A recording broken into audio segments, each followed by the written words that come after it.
right. Looks like we made it. Can you hear us though? Like, can we be heard? Looks like we made it. Looks like we made it. Yeah, they can hear us. I can see us on the meter. The meter look good. The meter look good. Look good. The meter looks good. The meter looks good. Let's see, guys. The meter looks good. The meter looks good. How we looking? How we sounding? Chat, are you there? It's gonna be delayed. Am I talking to myself? Are you there? YouTube, where you at? Spam the chat. Spam the chat. YouTube, where you at? Twitch, where you at? Spam, I'm here in the chat. But where we at though? Yo, right now we are at D7. Hey, Roxbury gang. Yo, shout out to District 7 in Roxbury. We done pulled up. Hold on, slide to the left. Oh wait, slide this way. Slide to the right. We at the cafe, baby. We in the cafe? Brand new. Brand spanking new. This is the spot to come hang out. You got to get your waffle here. They got chicken and waffles, but the chicken is inside the waffles, which is kind of dope. I didn't know what that was all about until I tried it. When I tried it, I was like, okay, I get with this. They got blueberry waffles. I'm over here talking about the waffles. They got some cool pastries. They got a shrimp cocktail with the Cajun cocktail sauce, which is kind of like banging. It's a grilled shrimp cocktail, which is different. You know what I'm saying? Like, it's different. They got sandwiches. They got drinks. They got a full bar up in here. You shaking it? Do you see my screen? Yeah. YouTube, I'm sorry that my screen is sensitive to the shake. It's sensitive. It's shaky. Hold it. Cool it. I think it's scary because you was doing the bogo before. Sheesh. Bogo dance. Do you know how to do the pepper seed? It's hard to do sitting down. Hey. Yeah. Pepper seed. Hey, yo. But like. Can you do the butterfly? Hey. 90s dancehall dances, you know what I'm saying? Sometimes you gotta dance to the dancehall. You gotta dance to the dancehall. Dance to the dancehall. Yo, watch when we start with our soundboard. You know what I'm saying? Like, you know what's trippy to me? Watch when we get into it for real. What's trippy? So on the iPad, we're on YouTube Live.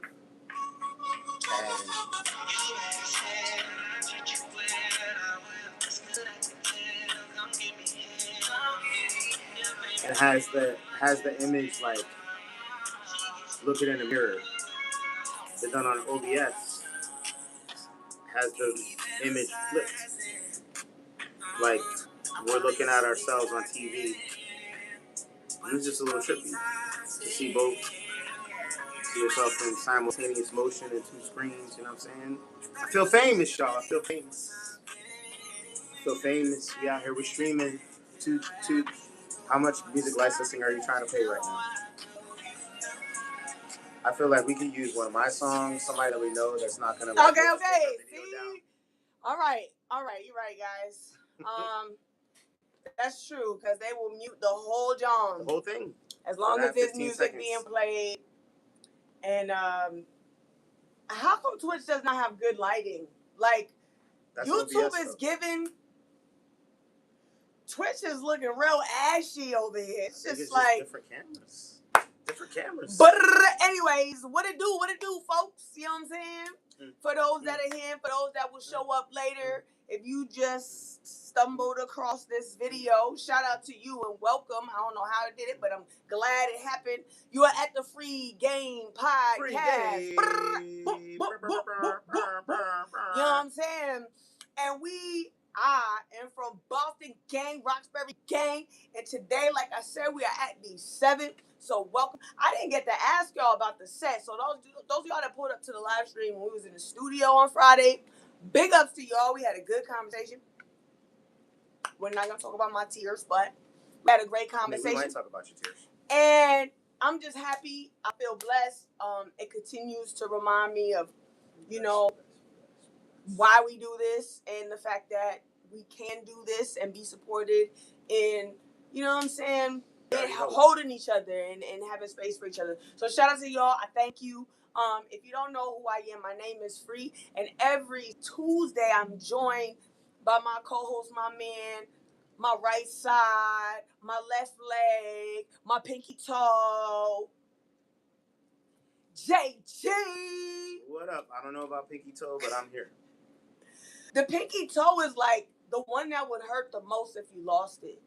Oh, is that what it is? I don't have any experience losing toes. I didn't lose a toe either, but it hurts really bad when you stub it. This is true. It is the one that hurts to stub the most. You ever broke a toe? No, I've never broken a bone. Many, many organs have had issues, but never bone. Sticks and stones.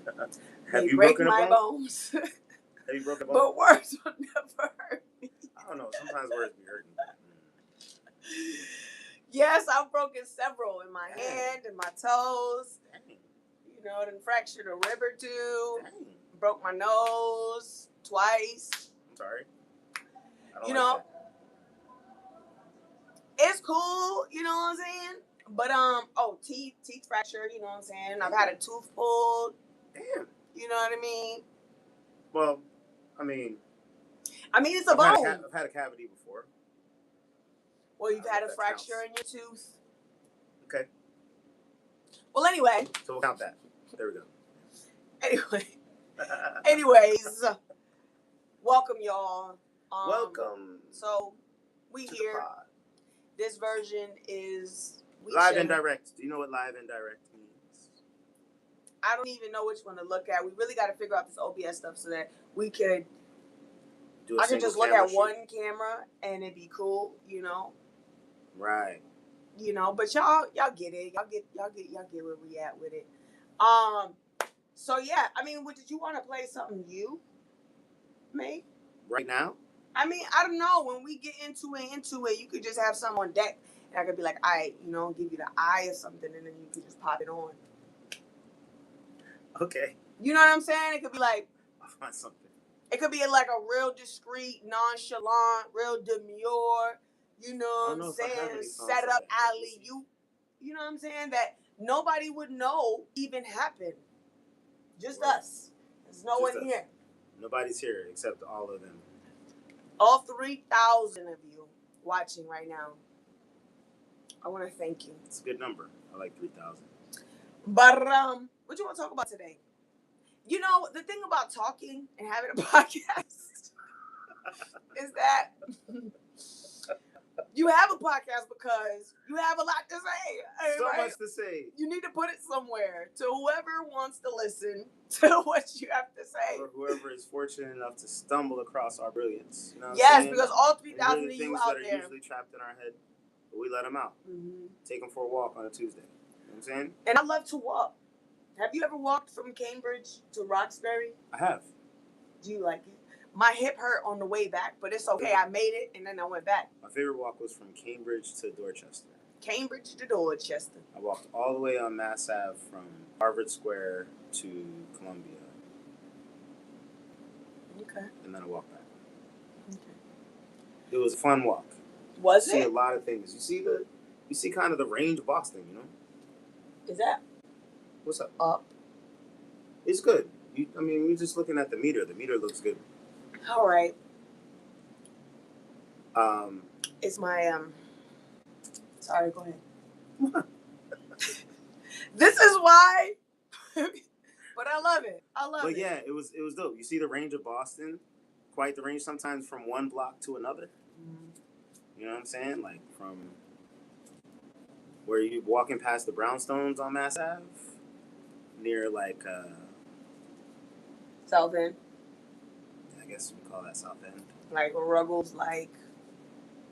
No, like Shawmut, like that. There. So those brownstones that start at Shawmut go down to like where the BMC is, like where the you crack, cross Melnea where the crack Pass. fried chicken is. Okay. Slays and Days. I mean, okay. Oh, Slays. Yeah. Slays is a couple blocks over from Mass Ave, but yes, you gotta shout out Slays. Speaking of chicken, they got the bomb chicken wings here at District 7 Cafe, and when you come to District 7 Tavern, they will serve you chicken wings. I'm sorry, you just made me think about chicken. To I'm hungry right now. 7. But yeah, Roxbury they got food. King. They got the food from the cafe over at the tavern, and it's a dope combination, the live music and the tasty foods. But yeah, man, Melnea Cass, and then walk down past like the shopping, but like all the things you see in between, right? Because on that route, you pass MIT, you pass Berkeley, you pass like the Christian Science Church, like all the things. Boston is a crazy diverse city. Even just Mass Ave, which is only one of the major avenues, you know what I'm saying? Like, you can see a lot of things in the city, and it's a very walkable place too, especially now that we got the sun and the 70 degrees. And it is hot. I mean, who told me to put on a hoodie? But shout out to Lightwork. Hey, Love Series hoodies. Sometimes you gotta wear your own brand, you know what I'm saying? Shout out to, you know what I'm saying, feather coated for real, you know what I mean? Yeah, facts. Anyway. Big up yourself. Yes, W promo. Anyway. So yeah, I've definitely walked, and I love walking in Boston. Yeah. I'm a scenery type person. I love a good drive, and I love a good long distance walk. Okay. I love to explore the scenery with my eyeballs. Yeah. And my feelings. Makes you feel alive, right? Yeah. I gotta stop touching this table. I don't know if a lot. It's going crazy, so I apologize for anybody that's watching the YouTube video and need a steady cam. And it's just like we're working on it.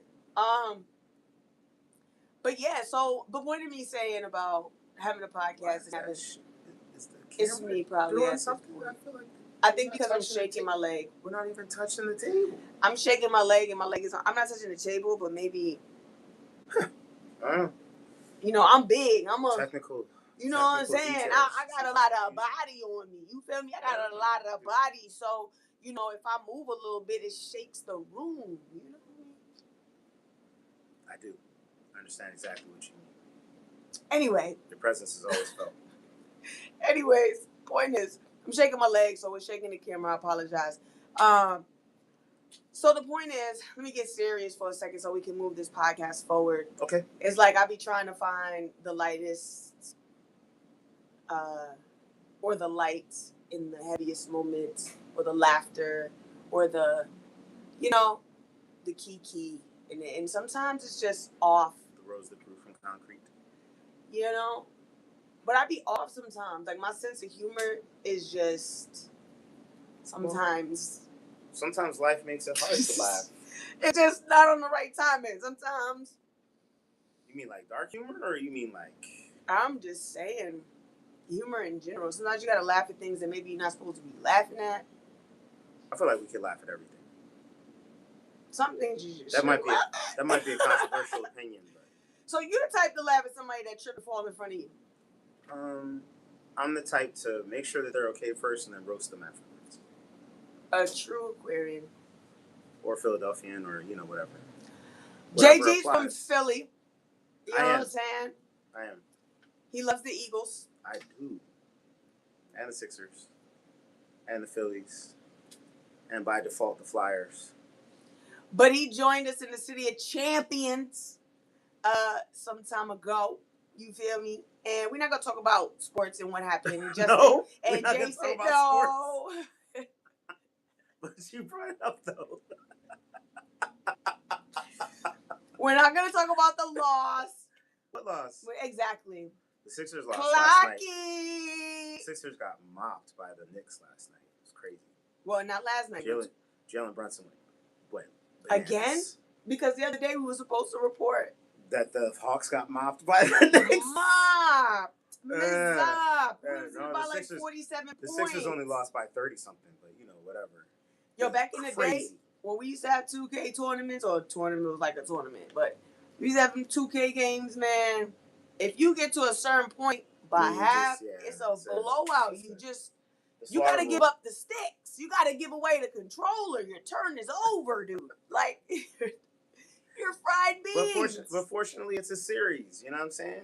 Because the Sixers got mopped by the Celtics a couple games too. It is what it is. But no matter how many points you win by, it's still only worth one game in the series. Just one, huh? Just one. Well, you got to win 4 of them, Jones, to go to the next round.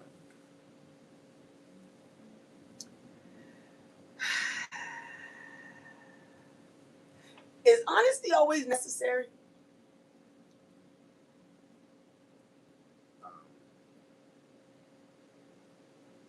That seems like a trick question. I'm just curious. Like, is honesty always necessary? It depends on who you're talking to. What do you mean? So what are the various differences of honesty with someone that you're doing business with, or somebody that you're in life, like as a human being, when should we be honest and when should we not be honest? I feel no obligation to be honest with the cops. We could block that. Production? No, I mean, whatever.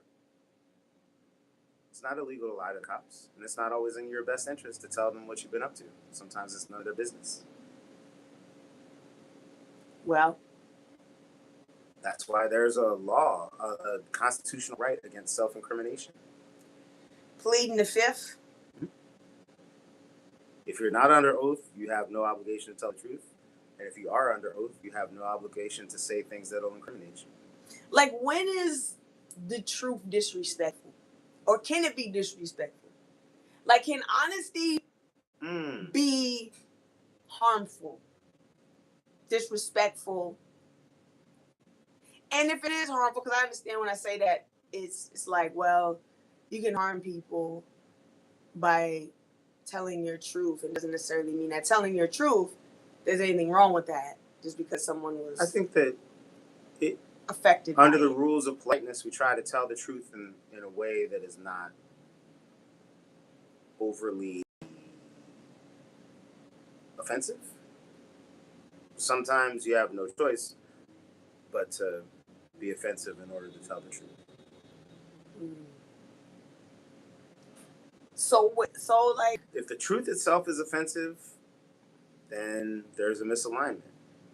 And I think that the only way to get to the bottom of it is to hear out everyone's truth and figure out, can we agree on something? If we can't agree on something, if we can't agree on what the truth is, then we can't work together. We can't be in a relationship together. We can't deal with each other. So what part of you in any interpersonal relationship or business relationship or whatever, when you're dealing with someone else in general, what part of you, or like, do you ration your truth and your honesty contingent upon circumstance, person, situation at hand? I guess now I'm looking for a definition, because are we talking about privacy? Like, does honesty mean that nothing's private? Well, let's talk about it. Is honesty and transparency the same thing? Let's talk about it. 6-7. We can talk about it. I think that there are certain details that you don't have an obligation to tell people. Like your innermost thoughts, particularly while you're still working them out. You don't have to say everything that you think out of your mouth as soon as you think of it. All right, well, I put me on a chopping block there. See, I love you, boo. You just be too vague. I need some depth. I need to, like, get into it. Like, get in the thick of things. All right, so, okay, I'll tell you why. So, like, for example, I'm someone that might be, I feel like, in my mind, that, like, I'd be overly, like, man, how do I say this? Like, I want transparency. Okay. In my relationships. And that ask does waver, be, varying the situation at hand or what circumstance I'm in. So if it's professional or family or person, person to person, you might deal with each person individually different. Mm-hmm. But like, I ask for like honesty and transparency and like full out truth mm-hmm. in my relationships. And is that too much? I be thinking about that sometimes. Like, is it then like controlling? Is it a violation of privacy if I'm asking for like... If someone that you were dating asked you to show them your bank balance right now, are you that transparent? If somebody was like, pull up your medical records, I want to read them in detail. Is that too transparent? I would show, but see, that's the thing, is I would show that to my partner. And that's a choice that you get to have, right? I would say, here, look. Right. But that's true. If someone was like, show me your STD test history before we have sex, that's a little bit more reasonable to me, right?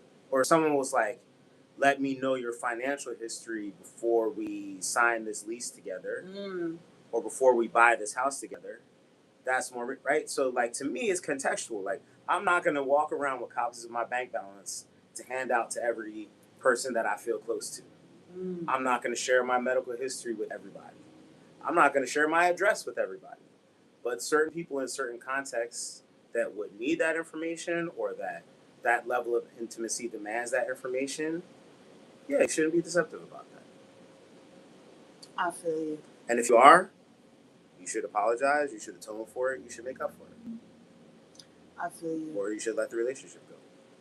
I really just be asking questions because I really do be sitting in myself a lot. Like, I be sitting in my own head, in my own body, in my own, like, reflections of past versions of myself that's just be evaluating and critiquing the hell out of me. Like, I just be like, okay, so let's think about this. Who am I? What am I doing? Did I do this? Did I do that right, wrong? Was it like the over calculations? I feel like, I experience on a day to day is wild, crazy, and you feel like sometimes you overthink your own actions, like sometimes did I do the right thing? Was what I did justified? Like that kind of stuff. That you said. Did I live up to my own standards? Sometimes there's some of those things or like a reflection of moments you have or I have or like decisions I've made or like deciding how I went, to respond to something. Mm-hmm. Often, like, once you're in the thick of things, right, you don't necessarily see the bigger picture, right, because of emotions or whatever the case is. But when you out of it and you be like thinking or reflecting, it's like, I really be, okay, free inventory, like. So when you asking myself real questions and. So when you do something that you consider wrong, or even something that your partner considers wrong, that you then go back, you're like, oh, you're right, that was wrong. How do you apologize? How do you make amends? What's that process? What does that look like? So there's two things. Mm-hmm. I apologize I feel like the way that I would want someone to apologize to me, which isn't necessarily the best choice. So because I understand there is an apology language and some people don't hear apology. Like sometimes I can't hear an apology if like I don't hear the apology first. Like if you violated or you harmed, like if the first thing that's coming out your mouth is not, I apologize for this, and then X, Y, and Z, then it kind of taking accountability, guys. All right, I'm sharing. Sharing is caring. Being vulnerable, but like it's kind of like a, like I don't know. I look at it like a side eye. Like I don't want to hear nothing else until I hear an apology, and so I come that way. Like, especially if I know I'm wrong, I did wrong. It's like okay, free. Like sit with that. Sit down for a second. Think about that. And then, like, when if you're going to when you reapproach, then you better figure out how to reapproach, at a grounded level. And then, you know what I'm saying? Like, with an apology or with some accountability, like, hey, this is, I acknowledge how I made you feel. I acknowledge what I did. I see where I went wrong here, and I understand that I could have done something different. So to you, a true apology includes an acknowledgement of what you did wrong before anything. Yeah, is that bad? I mean, that seems like a good way to apologize. Am I punitive? It's a way of acknowledging that the person that you wronged is hurt, and the why that they're hurt, what part you played in it, right? And then if you have reasons why you did, if it came from a misunderstanding, like that can come afterwards, right? Mm-hmm. But I think acknowledging the other person's feelings is a pretty good practice if you want the relationship to continue. Because, to me, I don't like to be in a relationship with people who don't give a shit about how I feel or how their actions affect me. That seems like someone who could justify anything because they wouldn't even consider my feelings, right? And justifications, okay, people have many reasons that they might do something that I wouldn't do, but I think that there's a certain seeing of the other person to acknowledge that when I XYZ, I know that affected you in ABC way, and I apologize for how that affected you, how that made you feel, the part that I played in it. And that can be this is why I did it. If you're willing to accept the apology, right? But the why I did it shouldn't be part of the apology, because that, to me, that's not an apology, that's a justification. You're like, yo, you did this thing that really hurt me. Well, that was because blah, blah, blah, blah, blah, but I'm sorry that you feel that way. To me, I'm with you. That doesn't feel like an apology. That doesn't feel like taking accountability or acknowledging that I'm a person that matters in this situation. It seems like in that case, the only thing that matters is you not wanting to feel bad for what you did. But it made me feel bad. And if making me feel bad doesn't make you feel bad, what are we even doing here? That part. That part. I don't know. I just be curious. It's things I've been thinking about a lot, and I don't mind exposing myself. I don't mind, putting. I feel like, again, the premise of this podcast, and why we even began and how we continue to grow in community is being vulnerable and being open about real things and and having real conversations. That sometimes I ask questions because it's something that I'm truly trying to discover or to practice. And not for nothing, again, I want to remind folks that we started this whole connection. JG is my friend for real, and we started with my man Tucson. Shout out to Tucson the Liberator, who is going to come back to the podcast. We're supposed to be on today, Tucson's on his way back. He has prior engagements right now because he's running a little behind, but he will be back on the podcast. So shout out to them. I'm very, very, very excited for that. But we were friends in real life prior to this podcast thing. And the reason why we even pushed to get in front of this space is because of the conversations that we have and had that were so raw and so real and sometimes a little volatile, but it ruffled a little feathers. You know what I'm saying? It was a little fiery most days, you feel me? But, there was something special. Some people might have thrown some fuel on the fire at one point. There was a few gasoline can holders. I will say that. Yeah. And there were bigger flames than others. Bigger flames than others. Sometimes there was a wildfire that we could contain, and sometimes the forest had to regrow. The forest had to regrow. You know what I'm saying? Process of renewal, rebirth, renewal. That Phoenix rise from the flames.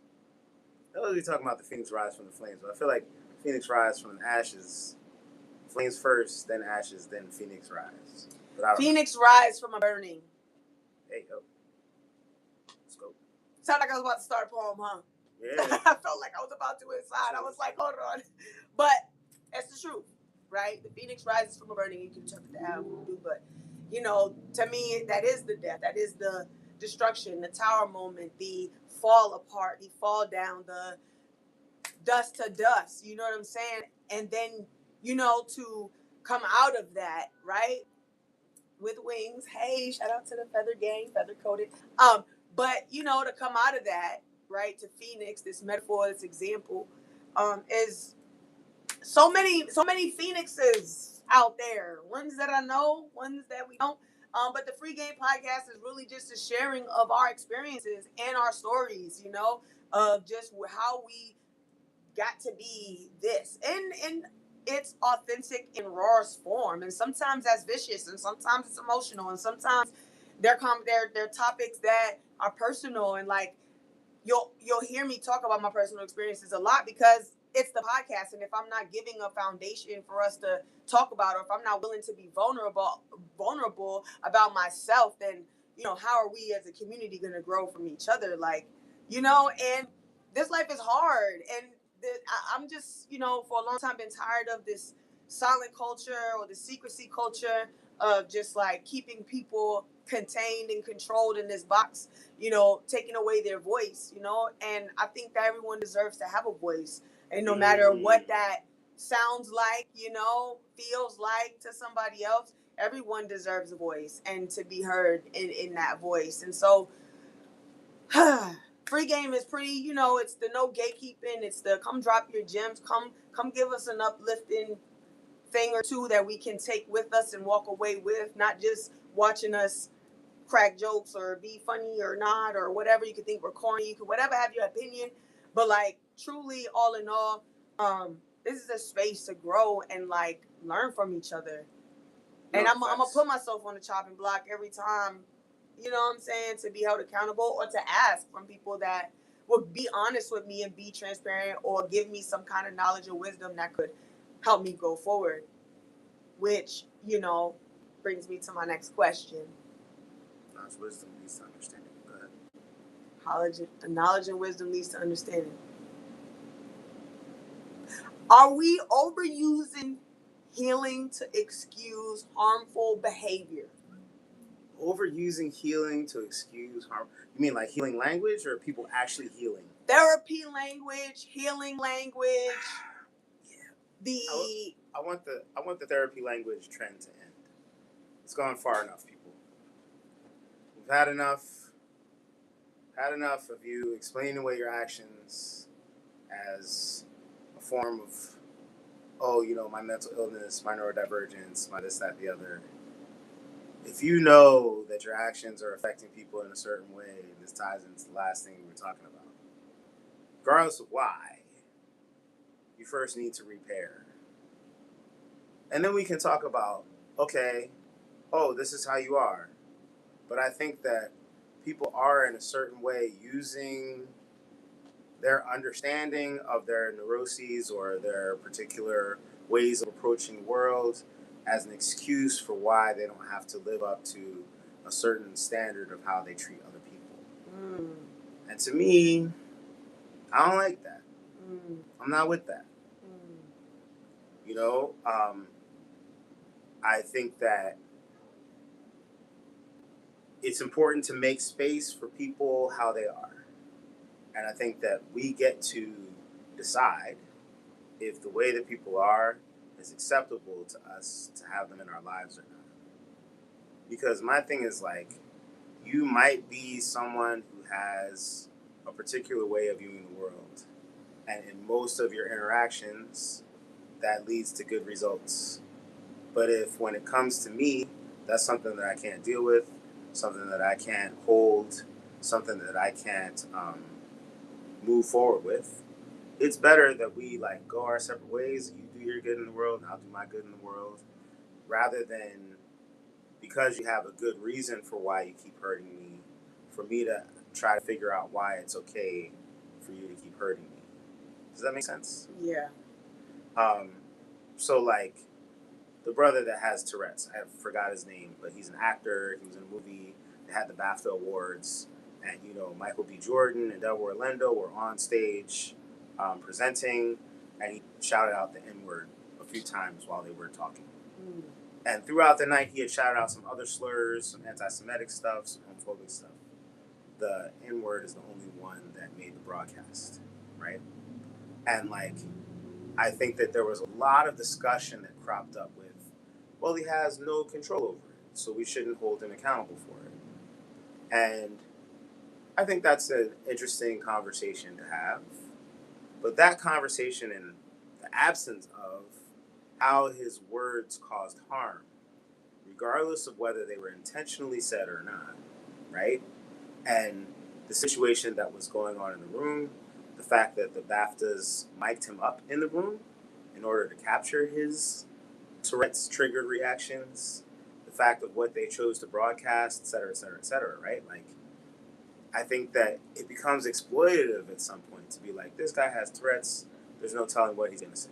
Well, there's a little bit of predicting what he's going to say because that particular condition causes people to say the most inappropriate thing in the circumstance, which is why they mic'd him up, because they figured it was good content.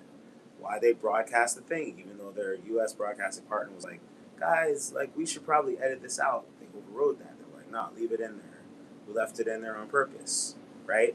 And so, do I now say I don't want to be around Tourette's guy anymore? No. But do I say maybe I'm not going to go to the BAFTAs anymore because they showed great insensitivity and doubled down after the fact and refused to apologize for what happened and the way that they handled it? Yeah. That's wild, crazy. Right? Because, like, that gentleman was put into a situation. And, of course, he accepted the invitation. He hasn't gotten necessarily to be in a room because of his condition. They didn't want anybody to be triggered, right? And so they made an announcement and they prepared everybody for it, and, you know, et cetera, et cetera, et cetera. But then the choices that they made surrounding that. So, like, didn't that give him, like, are you being inclusive and giving an opportunity to someone because you want to create space for folks instead of just being like, well, because you have this condition, you can't be here, like, and exclude him? So you make space to prioritize his needs so that he could be a part of the community. And then, like, was it a setup?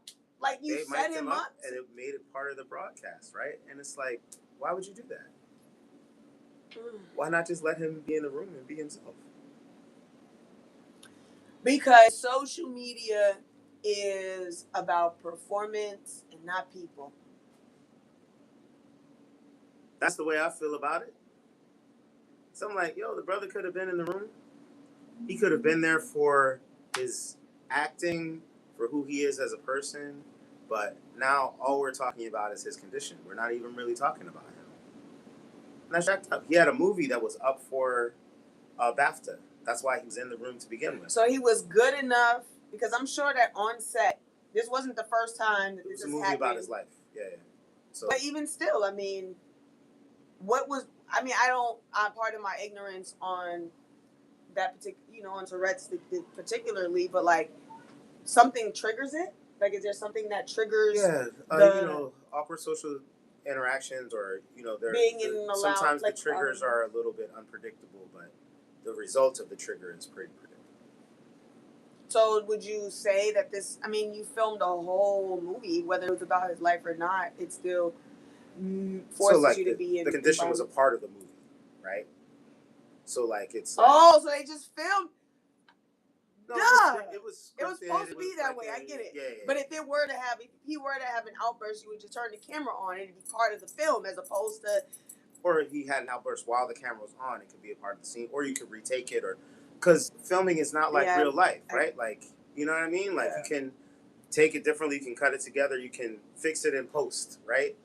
You can't fix real life in post. But that's what I mean. And they also had a choice to not broadcast the things that he said, and they chose very specifically which ones to broadcast and which not. But that's what I mean by performance over people. Like, this culture of entertainment is all about the performance aspect. It does not give a damn about people and what they look like, what happens to them after they got the moment captured. After you done already did the thing. Right. All they want to do is monetize. They're looking to capitalize off of your like ailments or your conditions, like you know, you were good enough to be in this film to create, or you were good enough for us to push the film about your life to create this. You know, you were up for an award. We want to acknowledge you, and then we want to tear you down and kind of like, or just leave you out there. No, but like tear you down. But I feel like it's an intentional tear down when you have the ability. It's in production. They could have bleeped it out. Yep. Just like they did all the other words. So why was it just that? It was targeted. Like, you want him to look a certain way. Like, that's a setup. Definitely. And back on the social media being performers instead of people, like, and in correlation with what we were talking about with this healing culture and, you know, excusing behaviors or healing versus, you know, avoiding accountability, like, all these different variables and like conversations we need to have, because we social media, we in a digital era, we are locked into our phones, we are scrolling, we are signing on into all these therapeutic social media platforms that want to offer services and offer advice and offer, you know, whatever. Like, we locked into that. And I feel like, do you believe that could play a role in when we talk about like this therapy language or therapy language as weapons, or like, you know, well, it's like a cycle. It's like everywhere you look. That brings up another thing, right? Of like people diagnosing folks based on stuff that they read on social media. Yes. They didn't Google. You've never even been to therapy yourself. Like, but you can diagnose someone else using these terms that you saw online, or this term and a definition, or, you know, whatever. And like, get your ass Jeeves having ass out of here. Like, what is we talking about? Like, yeah, no, it's wild, right? Because like I feel like that clinical language is meant for diagnosing people in a clinical setting.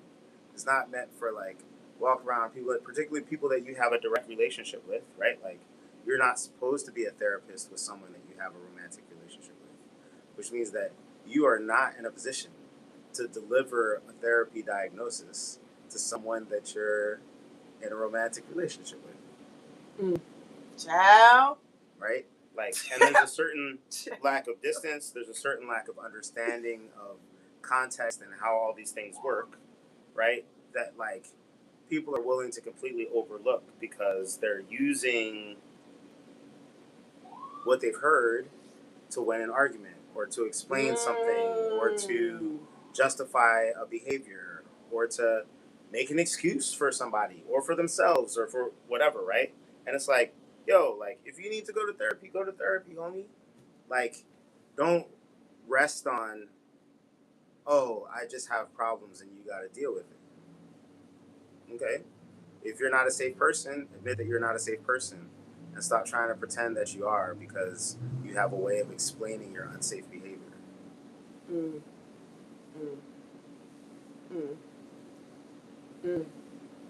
I don't know.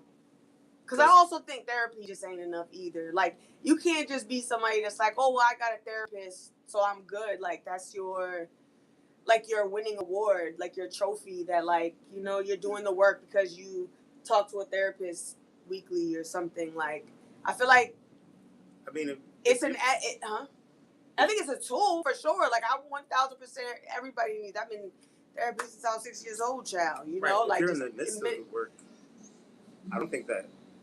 I guess some people might think it's a trophy.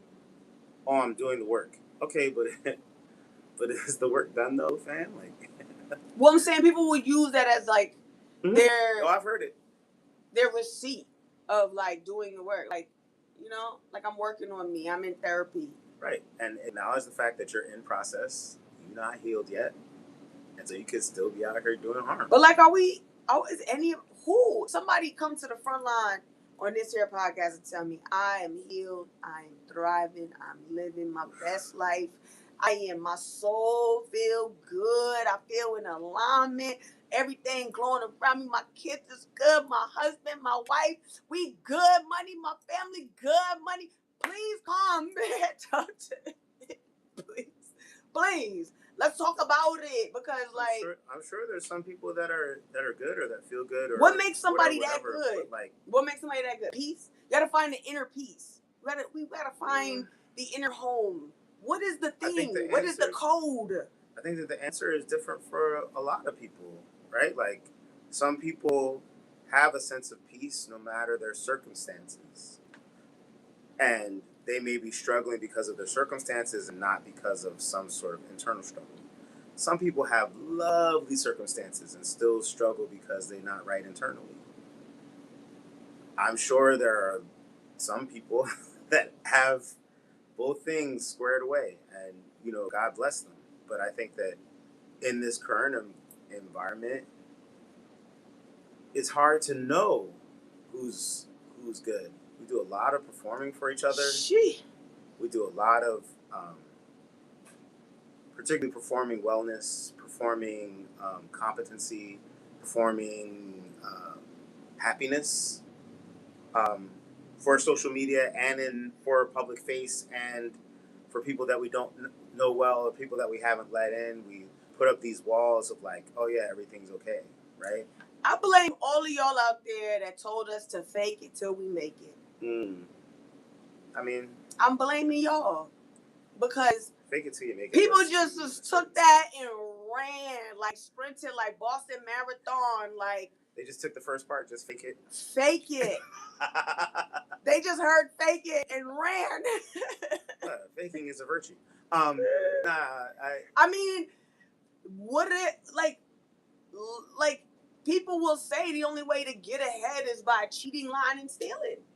There will be people that say that, and I think that is. Send me to the monks. Where the monks? That comes from. I think that comes from an internal, a lack of internal self-discipline, and maybe some flexible morals and ethics that I don't really fuck with. I don't think that the ends justifies the means in every situation. Is it possible to get to that place? Because I said the monks, and I'm being serious. Send me to those healers. Send me. But I don't see them on social media. I don't see them on their phone. Like, if I were to go visit the monks in the temple, you know what I'm saying? And to find, because I'm sure, what do you think? Do you think the monks in the temple have chaos in their life? I think that's why people go to temples to be monks, because they have chaos in their life and inside of them that they're trying to deal with. I don't think that you're like, oh, my life is perfect and peaceful. I'm going to be a monk. Withdraw from society. Meditate in silence for 15 years. Like, that comes from a serious sense of like, oh, I need to get my shit together.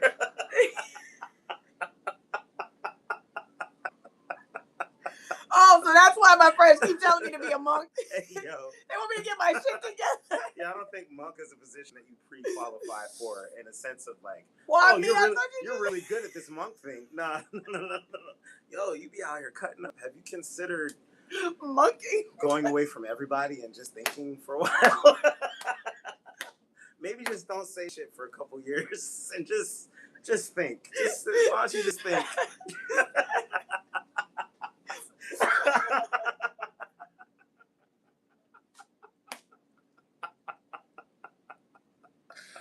Oh my God.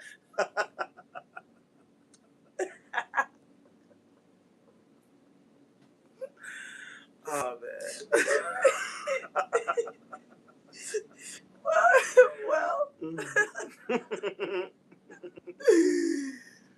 Well, I guess you have a point there.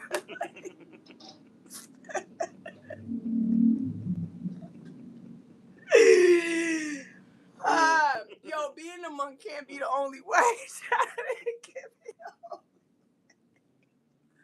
Oh man, life is really hard. I have anger issues. I keep lashing out at people.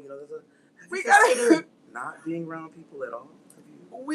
That can't be the only way to this thing, man. Like, what? I think that we gotta find a harmonious way of being as a society, and I think that comes from considering other people, man. Like, not considering other people and not yourself, but definitely like considering yourself and other people, and like cherishing the interactions that we have with other people. Because like, if you don't cherish it, if you take it for granted, then you're going to treat people any old kind of way that pops into your mind that's convenient for you in the moment. I think that when you cherish people, when you think of other people, it gives you an extra level of thinking of like, how are my actions going to impact this person, that person, the world, maybe, right? Like, you know, societies don't recycle and think about the future because that is the natural inclination for everyone. We do that because it's important for taking care of other people, for taking care of the future generations, right? It might be super more convenient for me to be wasteful, to litter in the street, to drive as fast as I want, to disobey traffic signs, to do whatever I feel like. But that's going to have consequences for other people. And so those consequences for other people are what we're trying to avoid. We generally tend to feel like people can do whatever they want to themselves. But once you're going to hurt somebody else, right? Like we say it all the time, right? Once you're going to hurt somebody else, or if somebody's like, oh, I don't like that person's choices or that person's lifestyle, it's like, well, they're not hurting anybody, right? Like that's like a standard that we hold. Like as long as you're not hurting anyone else, you can pretty much do whatever you want, right? So that like trying not to hurt other people is already kind of baked into our societal behavior code. Unless you was raised to hurt other people. Well, right. There are people who sometimes don't consider other people to be people. And if you're dehumanizing whole groups of people, I would say you're not a good person. Regardless of how you treat your interpersonal relationships with people that are close to you, if you're dehumanizing people, I think that you're not a good person. Still a person. I won't dehumanize you, but you got some work to do. Could you love someone that you don't believe is a good person? Love in what sense? No, in any sense. Could you say, like, I love you to somebody, but I don't think you're a good person? Like, could you... I've definitely had that conversation. Does that mean that, like, I love you from afar then? Or it's like, I don't think you're a good person. I love you, and, like, gang, I'm going to ride out, but, like, you're not a good person. Like, them not being a good person, create... Like, are you still close to them? Does it dictate how you move around them? What, or proximity to them? So without snitching, No snitching. I will say that there Roxbury have been a few cases where I've had to move differently or move away from the proximity of certain people that were doing certain things that I have a lot of love for still. But I don't think that they're living their life the right way. I don't think that they're motivated by the right things. I don't think that they have a moral code that I would say you're a good person. You just speak up so we don't have a mic on YouTube. There's a mic on YouTube. You just can't see. But it's low. We don't got an extra mic. We should have put the lapels on. We're good with Twitch, but YouTube might. If y'all haven't, you can hear us say "yerp." I see you there, but "yerp." Right. Oh, we going into the golden hour. Oh, it's getting the. But what? Why you bite your tongue? That look painful. Nah, but you look good on YouTube.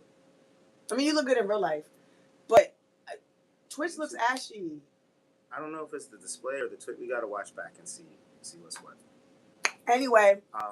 But nah, like I think that and there have been people that I've been romantically involved in of an undisclosed number that like I've just had to be like, yeah, we can't do this. Like you're not a good person, you're not a caring person, you're not a nice person. Did you say undisclosed number? Right. You don't want to share your body count? Well, one, no, because why? But I'm just not trying to like drop clues. Like, you know, people trying to go back through my dating history and figure out who's a bad person. But like, nah, I just, you know, sometimes you have to change how you relate to people based on how they treat you. Oof. Or how they treat other people. Oof. Because sometimes somebody could be treating you fine and be a really shitty person to other people. And that makes a difference to me. Well, anyway, it's not an anyway, but Have just you do ever right by people. have you ever had to tell Be someone righteous. that I love you, but you're not a good person and you need to? Absolutely. Is that a common dynamic? But you know, people have said that to me too. I ain't gonna hold you. Did you agree with them? I want to allow people to experience their truth, how they're gonna experience. Do you think you're a good person? I do. I may not be nice something? all the time. I may not be a nice person. I could agree with folks that would say that. Do you actively? I think I'm a kind person. Do you actively work on being a good person? Yes. A better person. I work on being a better version of myself. I would like to be the best version of myself that I could be. But I also am real with myself, and I know that I have a lot more work to do. You know what I'm saying? Like, I am not sugarcoating nothing. I can be very vicious, and my fangs be fanging. You know what I'm saying? I be trying to protect myself at all costs, you know? And sometimes learning to adjust your weaponry through this life thing or this war that we experience in this life, like, you gotta adjust. And sometimes you're using the wrong weapons for situations. And I say weapons, not like knives and guns, guys. You know, I don't think I can say that on any of these. Wait, that's not what I'm talking about. But I'm just saying, like, tools. Like, you gotta use different tools for different scenarios. And I think I get in the habit of using tools that just ain't fitting for certain situations. Like, it's just over. It's OD. Like, it just, you know. But I think that's something with me, and not for nothing. You know, my mental health these days has just been challenged. You know what I'm saying? Like, I just, you know, need to probably more prioritize more being still. Are you actively doing things to work on your mental health? Yes, but could I be doing more? Sure. I mean, I'm honest. Everybody could do more of anything, right? Yes. And I'm sure, like, you know, like, there are tools in my toolbox that I've acquired along this journey that I know to pick up and I know to use and I know to, you know. But sometimes, not for nothing, in my neurodivergent elemental piece, having self, it's hard to, like, lock in on certain things. And I get overwhelmed, and I'm highly sensitive. I'm a highly sensitive person in all of my senses. Like, just, you know, and I just be trying to ground and stay grounded. You feel me? But I'm being challenged, and I just, like, you know. Do you have people that you feel comfortable asking for help? Yeah, I do. My great guy right here, JG. Okay. You know what I'm saying? I just pick up the phone and be like, hey, yo, JG. You feel me? No, that does happen. You know? But I'm sharing because I know I'm not the only one in the world. Yeah. And I'm not on here like I need help. I have community and I have tribe, but I'm saying this out loud and being vulnerable about it because I know I'm not the only one, child. Stop playing. I know. Yeah, I know what I'm saying. And I just, you know, we on the Free Game podcast. We're on the free game. When we admit that we have challenges, we also, I think, should hit people to what we do. Yeah, with those challenges. Deal with those challenges, yeah. Well, I mean, I'm an artist, so reach out for what kind of, you know.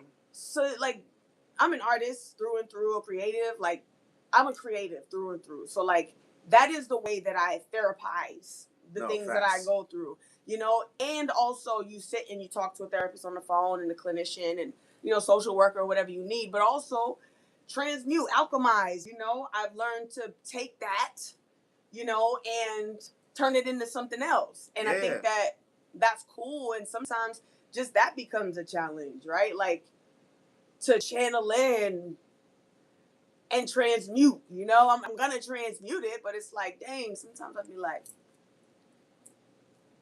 yeah, I think like this on loop.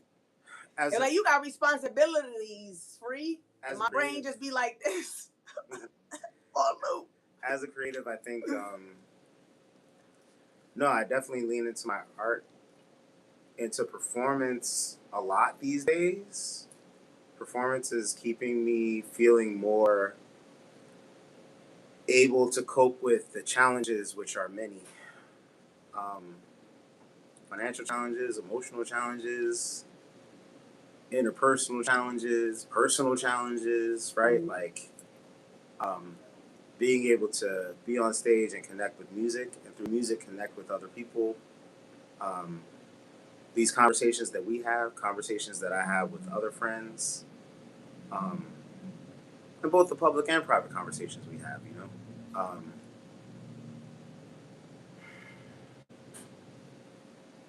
it's it's not easy out here to be a person in a world that tells you you should always be doing more, you should always be doing better, that is looking to lay blame somewhere, that's giving you all these tools to not more deeply examine yourself and your actions, is giving you all these outlets to put your attention and energy to distract you, maybe from your creativity, maybe from your responsibilities, maybe numbing you to your pain. And like, to me, pain is a signal. Pain is a signal that something needs to change. And I feel like a lot of times we medicate our pain with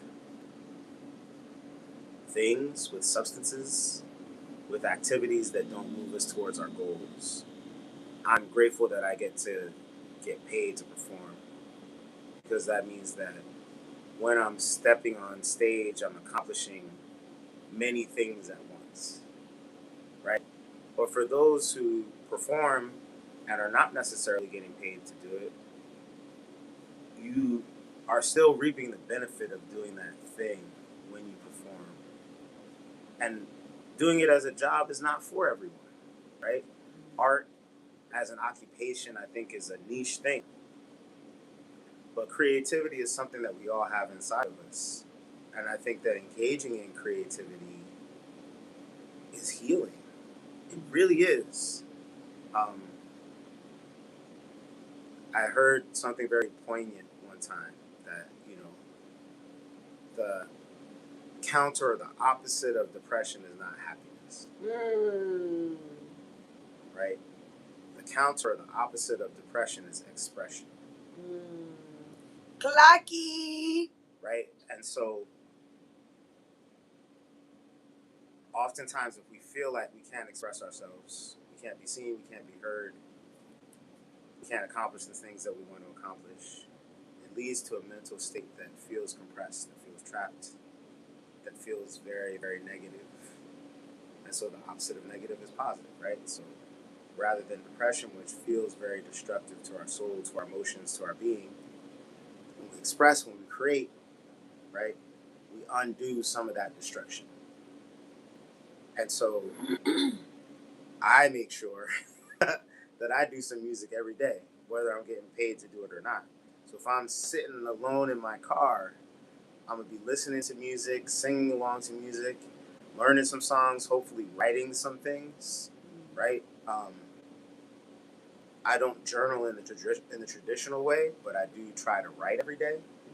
Some poetry, some verse, even if it's like, just free-flowing expression, whatever it is, I try to write every day, because that engages my brain in a process of like, what are we putting into the world? What do we bring to the situation?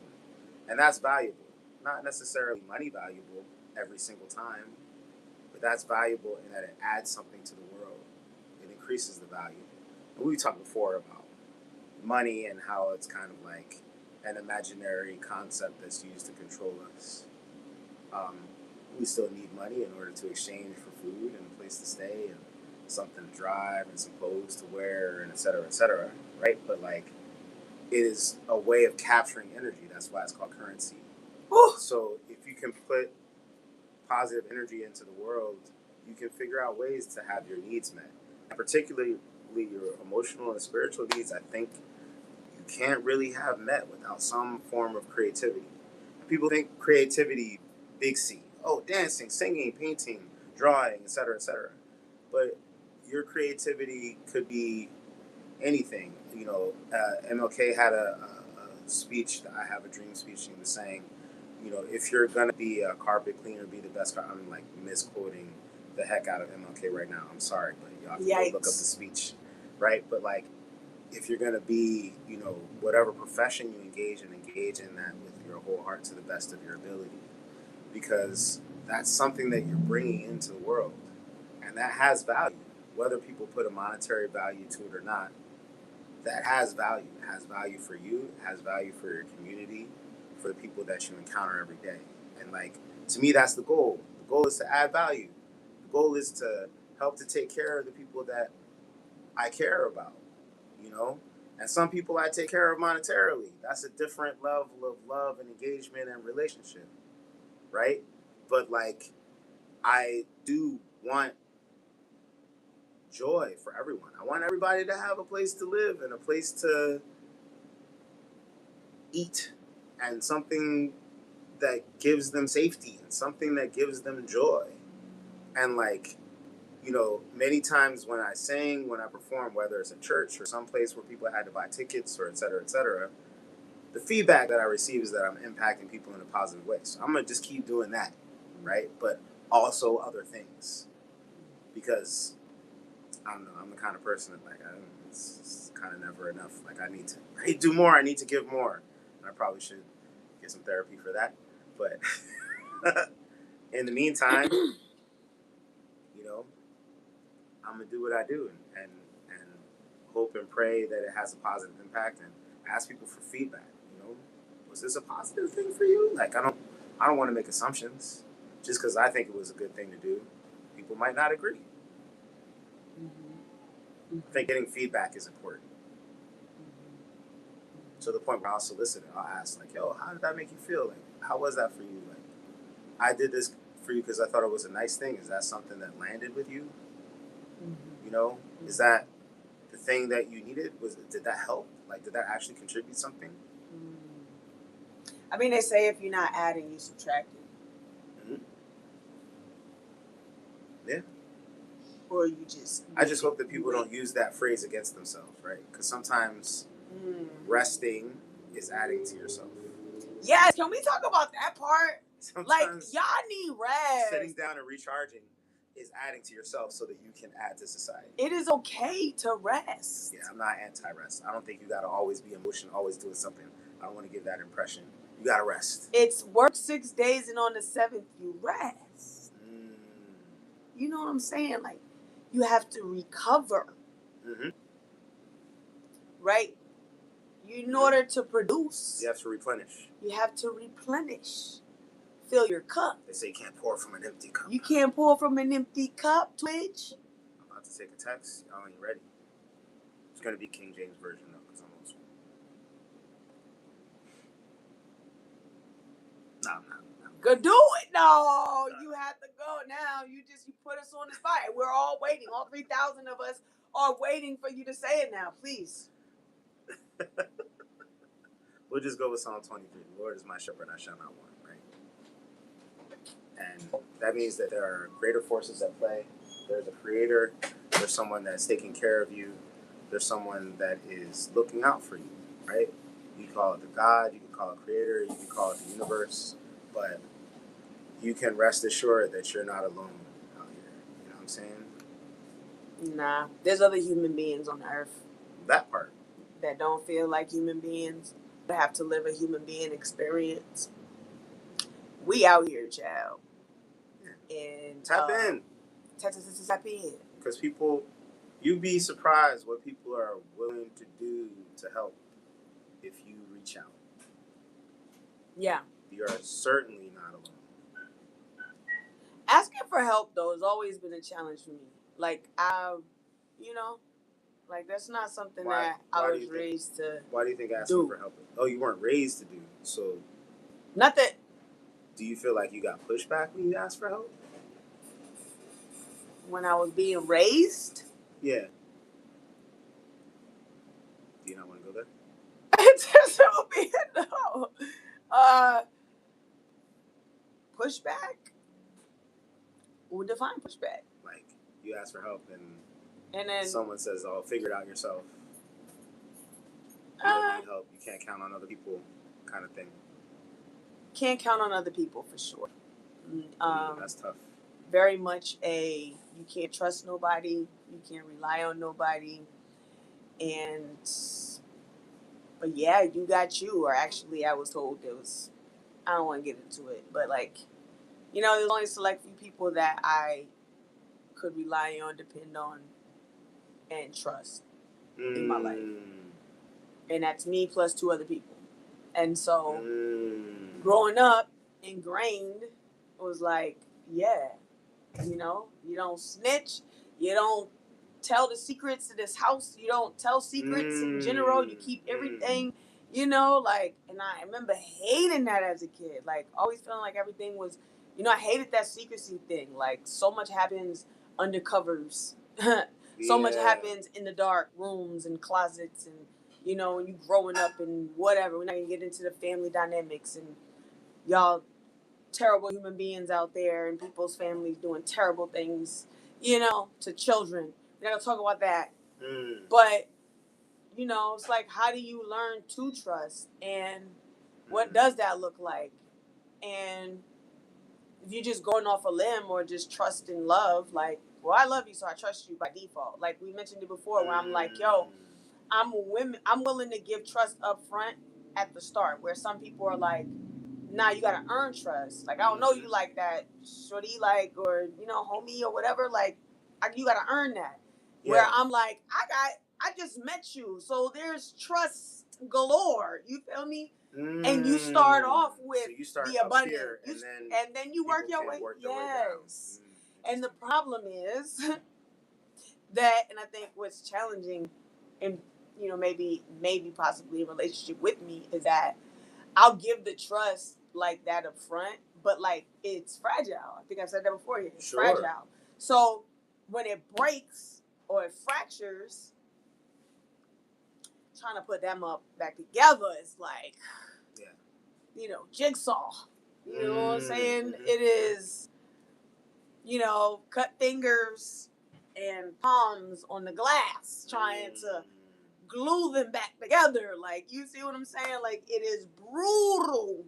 And like, why am I like this? You know, where's the middle ground?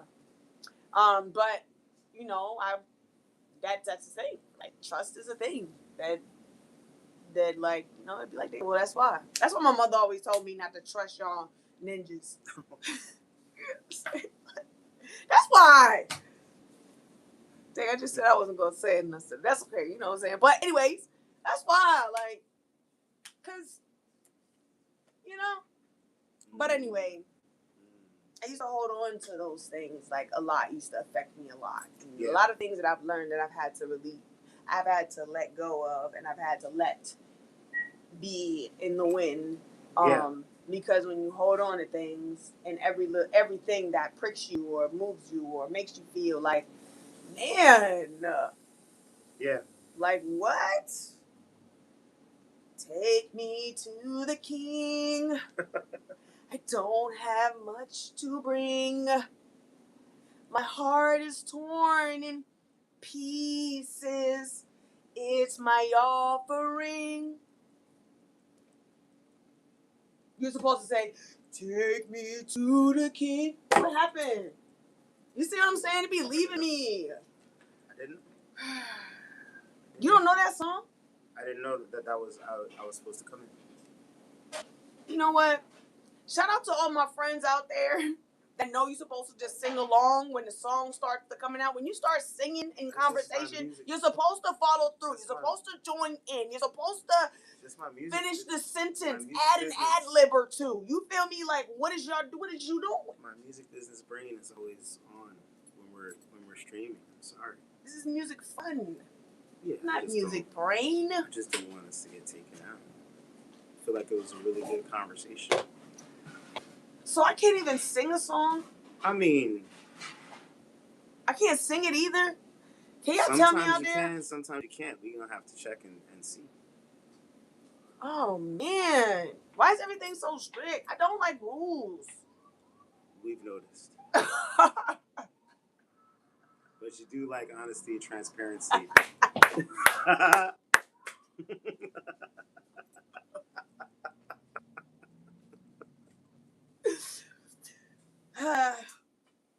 But not so much with the second chances, though. God's got work. I give second chances, child. Do not get it twisted. Okay, cool. I will give a second chance. Glad to clarify. And the third and the fourth and the fifth. They say if you fall 7, you get up 8. Oh, wow.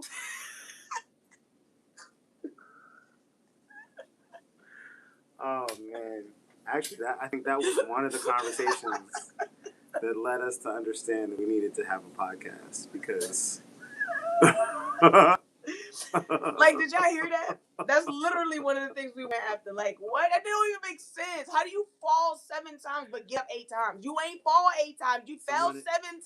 Someone explained it as, but you got up that morning, and I was like, you got up first. You started at a get up. So this all has to happen in one day? No. That does not count. I don't think that's what the phrase means, man. And I think my argument was, well, I didn't get up from a fall when you sleep. No. It's the fall. That's the key. You fall and then you get up. Right. The fall has to happen before you get up. I want to sing a song right now. So go ahead. No, I'm not going to do it. This is the second time you dubbed me. I am tired of you dubbing me on this camera. You see how I just be exposing myself? You know, my... Hey,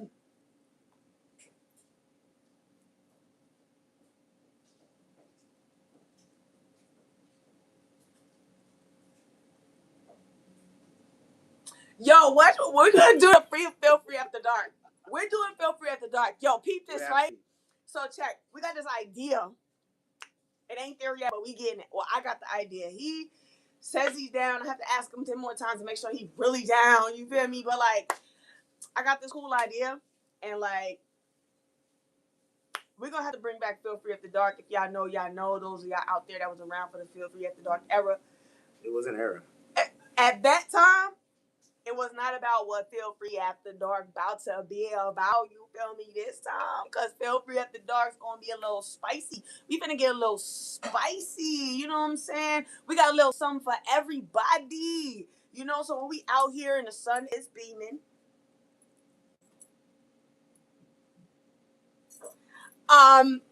The sun is beaming and like we could do this cute stuff during the day. You feel me? Like you could do that, and then at night. Hey, nighttime is the right time. Be with the one you love. Who do you gotta serve face.